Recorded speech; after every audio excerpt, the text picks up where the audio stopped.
People still think Formula One is about having the fastest car. That belief is comforting. It's simple. It makes the sport feel fair, but the RB25 destroyed that illusion. Because in 2025, Red Bull built a car that looked dominant on paper, yet quietly exposed almost everyone who touched it. Except one driver. Max Verstappen didn't just drive the RB25 fast, he drove it in ways that made engineers uncomfortable, teammates helpless, and rivals suspicious. And here's the uncomfortable truth most fans missed. The RB25 wasn't easy to drive. It was brutal, nervous, sharp, unstable, and that's exactly why only Max could take it to the limit. Within the first few races of the season, something strange appeared in the data. Onboard showed a car that snapped on corner entry, rotated aggressively mid-corner, and demanded absolute commitment on throttle exit. Drivers described it as alive, edgy, even unforgiving. Yet Verstappen was extracting lap time where others were bleeding it. That's when the paddock started whispering the dangerous question, was the RB25 actually designed around Max? Or did Max bend the RB25 to his will? And before we go further, ask yourself this. If the car was truly dominant, why did nobody else look comfortable inside it? Because here's what nobody was talking about early in the season. The RB25 was not a planted, confidence-giving platform. It was built around extreme aerodynamic efficiency at the cost of rear stability. The car produced enormous downforce, but in a narrow operating window. Missed that window by a fraction and the rear snapped. That's why engineers loved it, and drivers feared it. And Max Verstappen, he thrived in that chaos. Telemetry revealed Verstappen consistently braked later than anyone else while carrying higher minimum corner speed. Not because the car was stable, but because he forced it to rotate.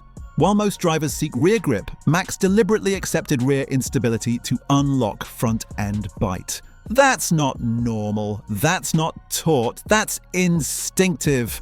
And this is where the RB25 stopped being a car and became a filter. Mid-season, the gap between Verstappen and his teammate wasn't just visible. It was structural.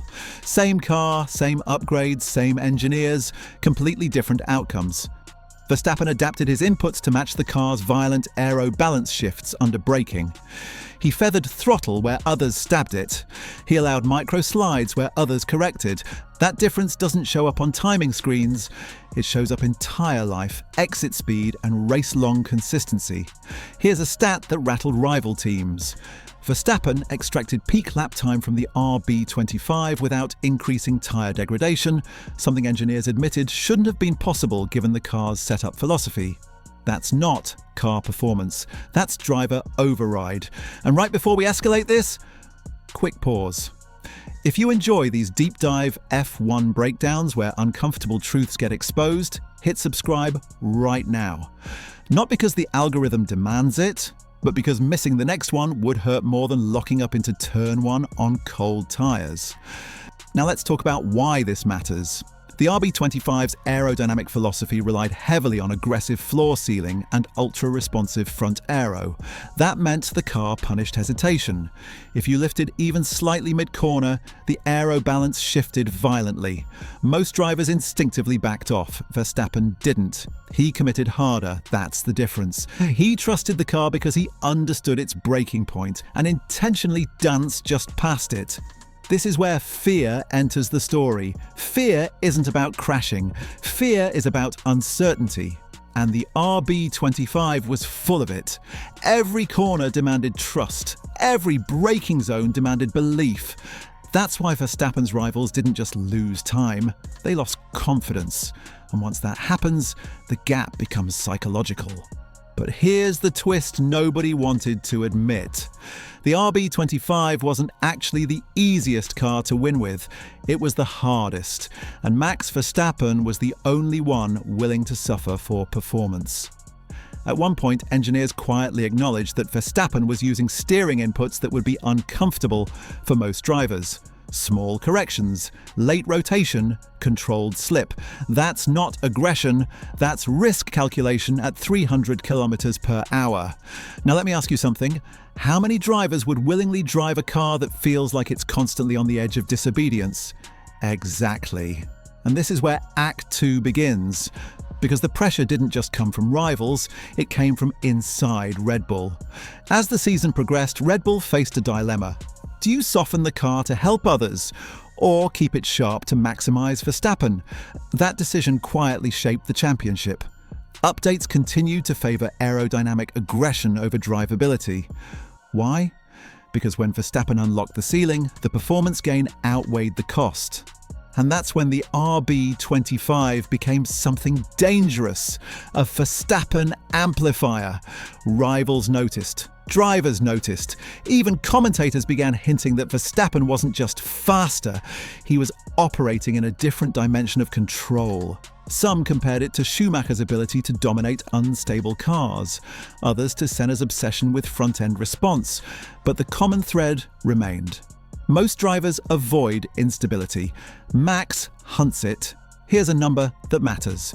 In races where track conditions changed, wind, temperature, grip evolution, Verstappen lost less lap time than any other driver. That means his baseline control wasn't dependent on perfection. It was adaptable. That adaptability turned the RB25 from a liability into a weapon. And if you're still watching, do me a favor. Tap like. Not because likes matter, but because this breakdown deserves more respect than most hot takes floating around the paddock. Now let's go deeper, because here's the cliffhanger. What happens when Formula One changes again? Because the RB25 wasn't an accident. It was a preview. The traits that made the RB25 difficult, instability, aero sensitivity, narrow windows, are exactly the traits the 2026 regulations are expected to amplify. Less downforce, more reliance on driver control, more unstable energy deployment, more punishment for hesitation. And that's terrifying for everyone else, because Max Verstappen has already been living in that world. While others chase stability, Max has mastered imbalance. While others want predictability, Max thrives in uncertainty. The RB25 wasn't just a car he drove, it was training for what's coming next. And that's the part nobody wants to say out loud. The RB25 didn't make Max Verstappen dominant. It revealed why he already was. Now I want to hear from you. Do you think Red Bull should have softened the RB25 to help the team? Or was building a car only Max could exploit the right call? Drop your take in the comments. I read them all, because the future of Formula One isn't about equal machinery anymore. It's about who can control chaos better than anyone else. And if you want to understand what happens next, how this philosophy could shape Red Bull's next era and leave rivals scrambling, watch the next video on your screen right now. It breaks down why the 2026 reset may actually widen the gap instead of closing it. Stay sharp. I'll see you there.